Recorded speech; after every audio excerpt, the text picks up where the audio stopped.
Your story, NEEMIAH, is one of resilience and determination in the face of adversity. It's about a man who, despite being far from his homeland, carries the burden of his people's plight in his heart. Your narrative illustrates the deep connection between physical places and spiritual ties, showing how your concern for Jerusalem transcends mere geography. As a simple cupbearer in the court of King Artaxerxes, you find yourself in a position of influence, albeit indirect, with the power to make a difference. Your genuine care for your people and their city moves you to action, even though you've never set foot in Jerusalem. Upon learning of Jerusalem's dire state, the broken walls, the burnt gates, the vulnerability to attack, you're overcome with grief. But instead of succumbing to despair, you turn to prayer and supplication, seeking guidance and strength from the God of heaven. Your prayer reflects both humility and faith, acknowledging God's greatness and pleading for his intervention in the restoration of Jerusalem. It's a plea not just for physical rebuilding, but for spiritual renewal, recognizing that true security and prosperity come from obedience to God's commands.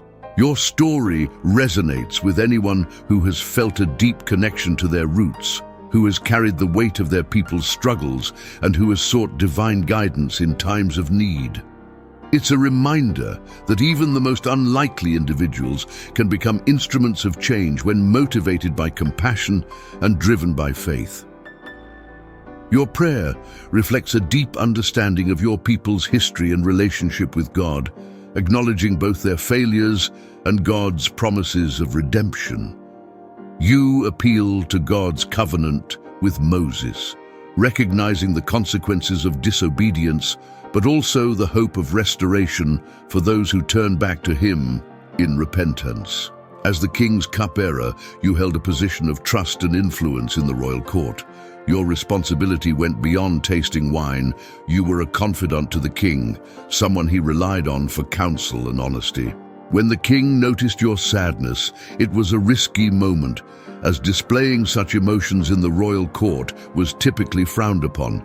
However, your honesty and courage in sharing your concerns about Jerusalem paid off when the king asked what you desired.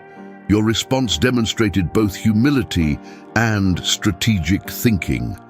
Instead of directly asking for assistance, you wisely framed your request in a way that appealed to the king's sense of empathy and duty. By expressing your sorrow for Jerusalem's plight and its significance to you personally, you opened the door for the king to offer help. Your story highlights the importance of prayer, patience, and courage in the face of adversity. It's a testament to the power of faith and the potential for individuals, regardless of their status or background, to effect positive change through sincerity and conviction. Your journey, NEEMIAH, is one of faith, strategic planning, and courageous action. When the king granted your request to return to Jerusalem to rebuild its walls, it was a momentous occasion, a clear answer to your 4 months of prayer. With the king's favor and provisions secured, you embarked on your mission with determination and purpose. Your foresight in requesting letters of safe passage and materials from the king demonstrated your readiness and organizational skills. You didn't waste time. You knew exactly what needed to be done and how to make it happen. The king's graciousness in granting your requests affirmed your belief in God's guiding hand in your endeavors. However, as you journeyed towards Jerusalem, you encountered opposition in the form of Sanballat and Tobias, adversaries who were intent on hindering the restoration of Jerusalem. Their hostility didn't deter you, though. You recognized that their opposition arose precisely because of the progress you were making. It's a reminder that adversity often arises when positive change is underway. Your discretion upon arriving in Jerusalem, not immediately disclosing your mission, shows your wisdom and understanding of the delicate political situation. By assessing the situation and planning your actions accordingly, you positioned yourself for success. As you set out under cover of night with a small group, it marked the beginning of a journey filled with challenges and triumphs, a testament to your faith, leadership, and determination to see Jerusalem restored. Your story serves as an inspiration for those facing obstacles in pursuit of their goals, demonstrating the power of prayer, planning, and perseverance. Arriving in Jerusalem for the first time, you assessed the city's condition by night, witnessing the devastation firsthand. Despite the progress made with the rebuilding of the temple, the walls lay in ruins, a stark reminder of the city's vulnerability and disgrace. Your silence until this point allowed you to observe and evaluate without bias, preparing you to address the situation with clarity and purpose. When you finally shared your vision for rebuilding the walls with the city's leaders, you emphasized the divine guidance and support you had received from God and the King. This was not merely your project, but a mission sanctioned by higher authority. The leaders' immediate willingness to join the effort signaled the beginning of a united endeavor to restore Jerusalem's dignity and security.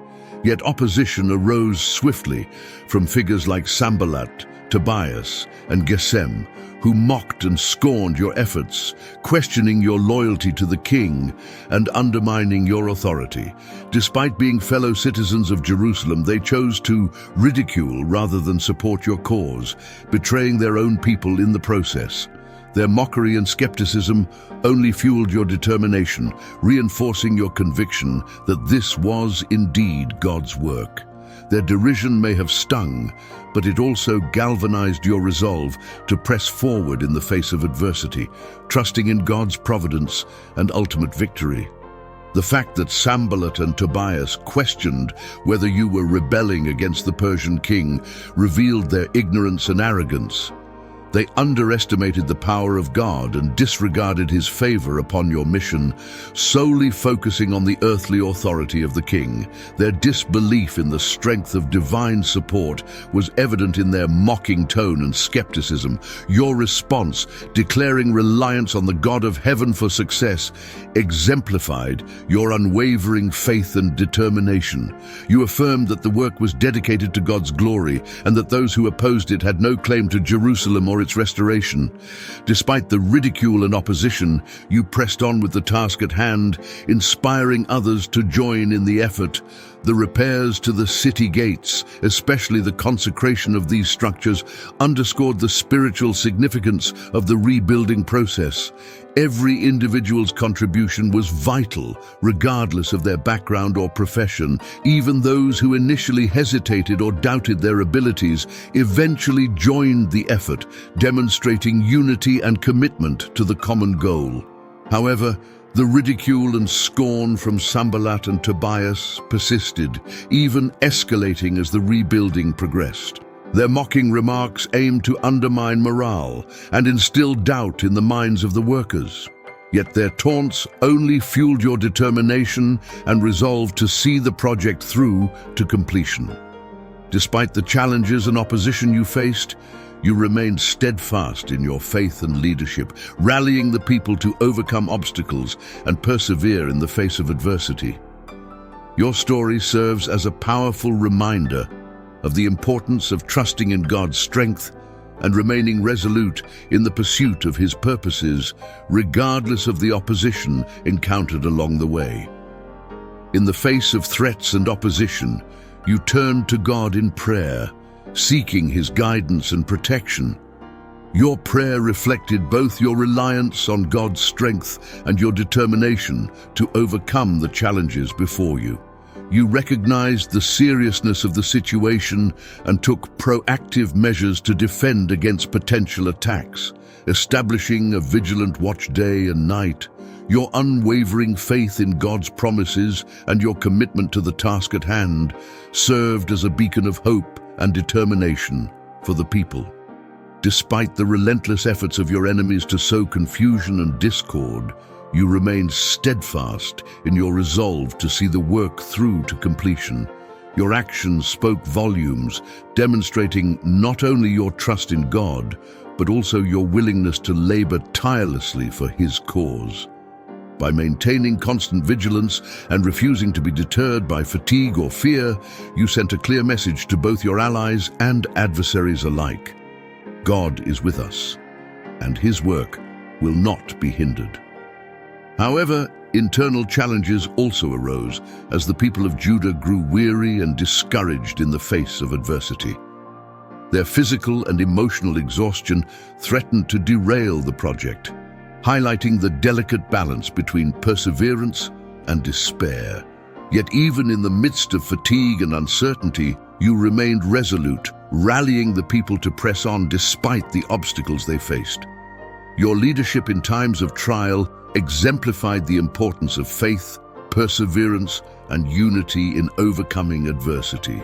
Your unwavering trust in God's providence and your steadfast commitment to His work inspired those around you to endure and persevere, despite the challenges they encountered.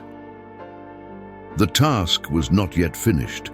Rebuilding the walls demanded not only construction, but also cleaning and removal of the garbage that had accumulated during the process. The ruins of the walls, lying amidst the rubbish for 100 years, to become a dumping ground for all kinds of refuse. Cleaning up the garbage was not an option. It had to be done. The demolished parts of the wall and the accumulated garbage had to be cleared away so that the walls could be rebuilt upon their foundations. The walls would not stand if this was not done. And our adversary said, "They will neither know nor see anything until we come among them and kill them and cause the work to cease suddenly." We were already in a bad situation, and the discouraged workers felt like giving up. Now, the enemy was plotting to attack the workers who were rebuilding the walls. The enemies knew by this point that the only way to make them stop serving God and doing His work was to kill them. Living near us, he came and told us about the wicked plan. God's enemies did all they could, but God was always in control. The enemies did not know that the loyal people were listening to what they were planning. Those who heard the plan did not have enough intelligence to know what to do. They were afraid, and I think it bothered them that I was not afraid either. I stationed some people at the lowest points of the wall, in the exposed places, posting them by families with their swords, spears, and bows. After surveying everything, I rose and said to the officials of the Lord and the rest of the people, "Do not be afraid of them. Remember the Lord, who is great and awesome, and fight for your families, your sons and daughters, your wives, and your homes." I ordered them to put on their armor. It was a time for seriousness, to don the full armor and be ready to fight with all resources at our disposal. I looked at the big picture. Even though the task was daunting, there was no reason to fear. I made sure they did not forget why they were fighting. When our enemies heard that we were aware of their plan and that God had frustrated it, we all returned to the wall, each to his work. As soon as the adversaries perceived the defenses, they began to retreat. They did not want to fight, for they were confident they would come off worse. The enemies wanted God's people to hand them an easy victory by failing to watch and be prepared. From that day on, half of my men did the work, while the other half were equipped with swords, shields, bows, and armor. The officers stood behind the people of Judah who were building the wall. The workers carrying supplies did their tasks with one hand and held a weapon in the other. After that, I said to the nobles, the officials, and the rest of the people, "The work is extensive and spread out, and we are widely separated along the wall. Wherever you hear the sound of the trumpet, rally to us there. Our God will fight for us."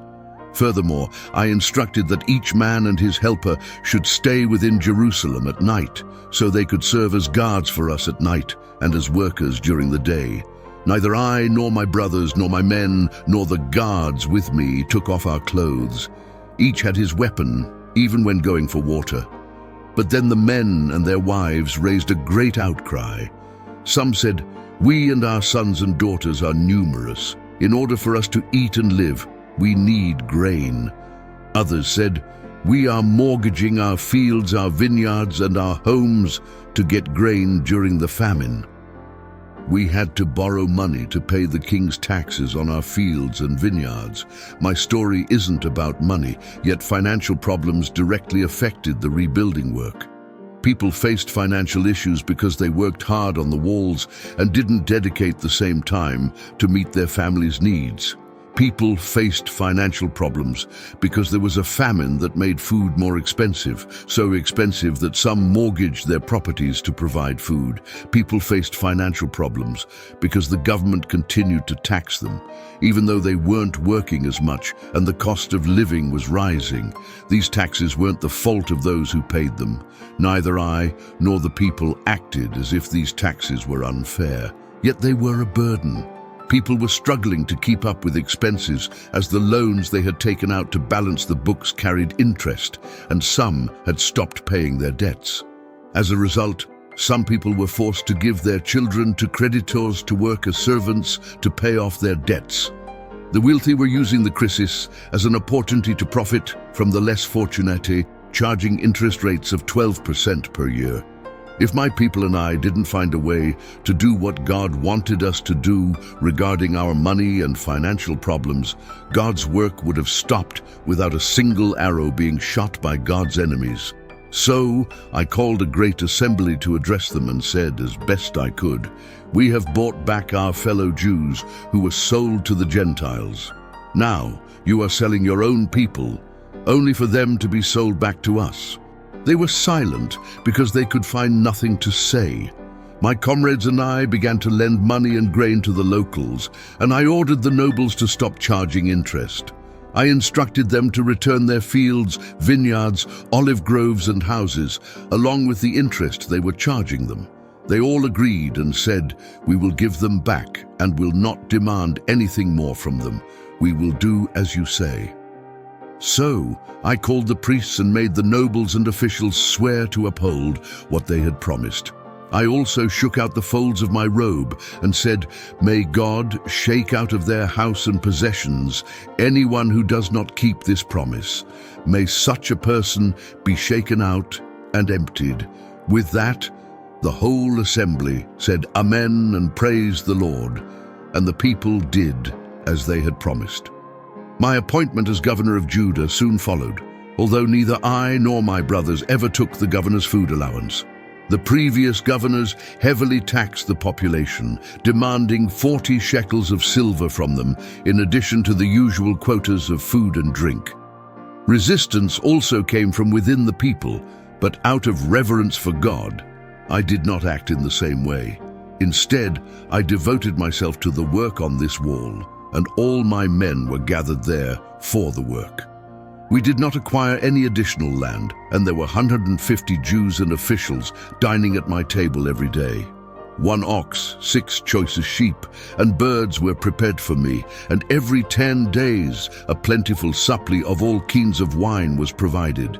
Despite all this, I never made a demand for the food that should be given to the governor, as the demands placed on these people were so great.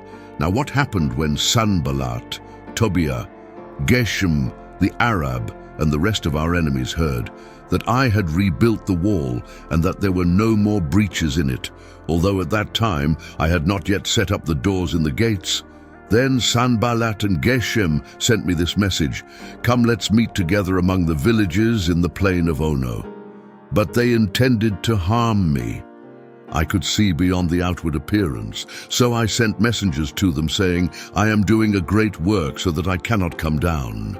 Why should the work cease while I leave it and go down to you?"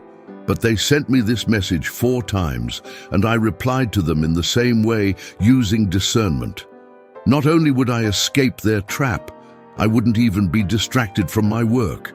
I remained steadfast in my discernment. Then Sanballat sent his servant to me as before, for the 5th time, with an open letter, in which was written, "Geshem says that you and the people are planning to rebel. Therefore, According to these rumors, you are rebuilding the wall to become their king, and you have also appointed prophets to proclaim about you in Jerusalem, saying, 'There is a king in Judah now.'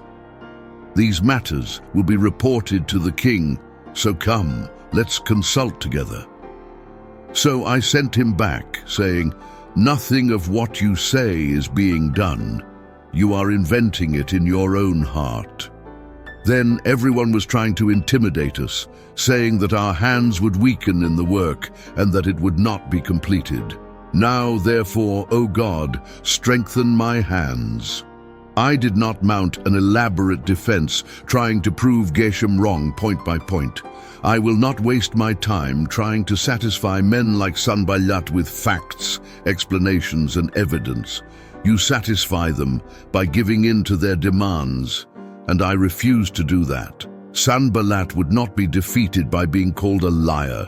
I had the discernment that the strategy of slander was all about fear, and I would not give in to it. No enemy can intimidate us. All they can do is try to make us choose fear, but it's up to us to refuse it. However, assassination attempts did not cease.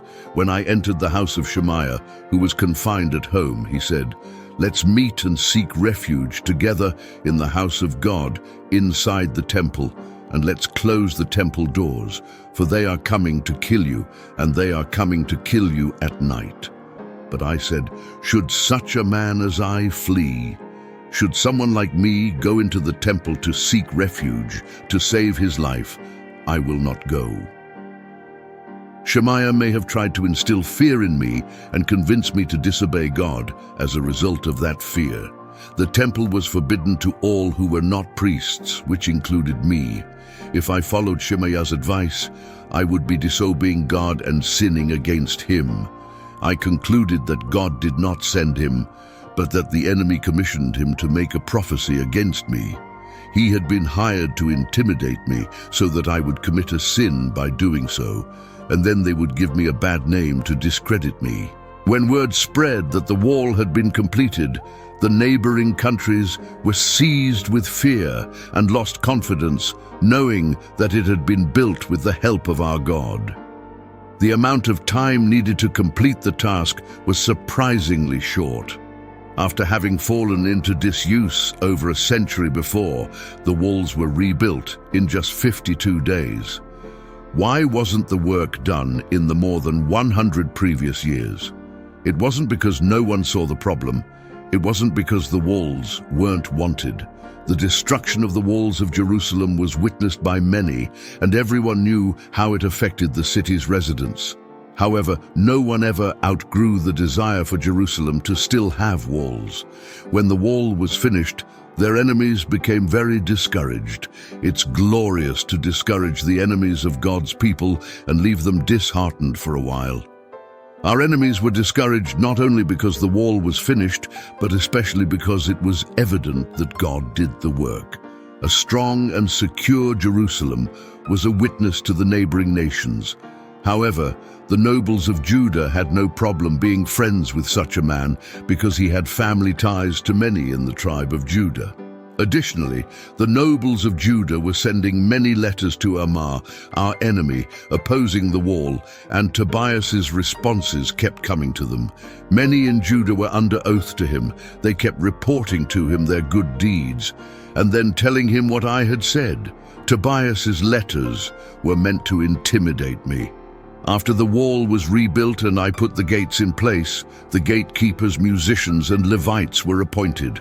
The Levites and singers were there to lead the people in worship.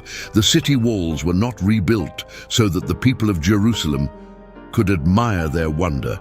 They were rebuilt so that they could worship God in an even more glorious and freer manner than before. I put my brother in charge of Jerusalem, along with Hananiah, who was the commander of the citadel, because he was an honorable man who feared God more than most people. I told them, "The gates of Jerusalem must not be opened until the sun is hot, while the gatekeepers are still on duty. Have them shut the doors and bar them. Additionally, appoint residents of Jerusalem as guards. Place some of them on watchposts and some near their own houses. A tremendous victory had been achieved. The walls were rebuilt, but the walls would not protect themselves. There should be guards who did their jobs well, and the walls needed to be watched. The gates should open late and close early, because security was very important. Now the city was large and open, but there were not many people living there, and the houses had not been rebuilt. So my God told me to gather the nobles, the leaders, and the people, so that their pedigrees could be registered. I wanted Jerusalem to grow and thrive, but before that could happen, I needed to know who was already there. Just as when I walked the ruined walls with all these events, something grand happened. There was a revival. The entire people gathered as one man in the open square in front of the water gate. They asked Ezra the scribe to bring the book of the law of Moses, which the Lord had commanded for Israel. Ezra was the man responsible for having the temple rebuilt and for bringing the people of God back to worship. I simply continued the work that Ezra had started. So Ezra the priest brought the law before the assembly of men and women and all who could hear with understanding on the first day of the 7th month. Then he read from it in the open square in front of the water gate from morning until midday, in the presence of men and women and all who could understand. And the ears of all the people were attentive to the book of the law. The book of the law of Moses refers to the first 5 books of the Bible: Genesis, Exodus, Leviticus, Numbers, and Deuteronomy. This was Israel's instruction manual on how to walk before God. I, the governor, Ezra, the priest and scribe, and the Levites who taught the people, said to all the people, "This day is holy to the Lord your God. Do not mourn or weep." For all the people wept when they heard the words of the law. Then he said to them, "Go your way, eat the fat, drink the sweet, and send portions to those for whom nothing is prepared. For this day is holy to our Lord. Do not sorrow, for the joy of the Lord is your strength." So the Levites quieted all the people, saying, "Be still, for this day is holy. Do not be grieved." I was not only concerned with the external rebuilding of Jerusalem, but also dedicated to the religious reform of Judah. I saw a need, I rose up, I had a clear picture of what I wanted to do, I made a plan, and I got other people to join me in my cause. A high standard is a testimony to faithfulness and perseverance.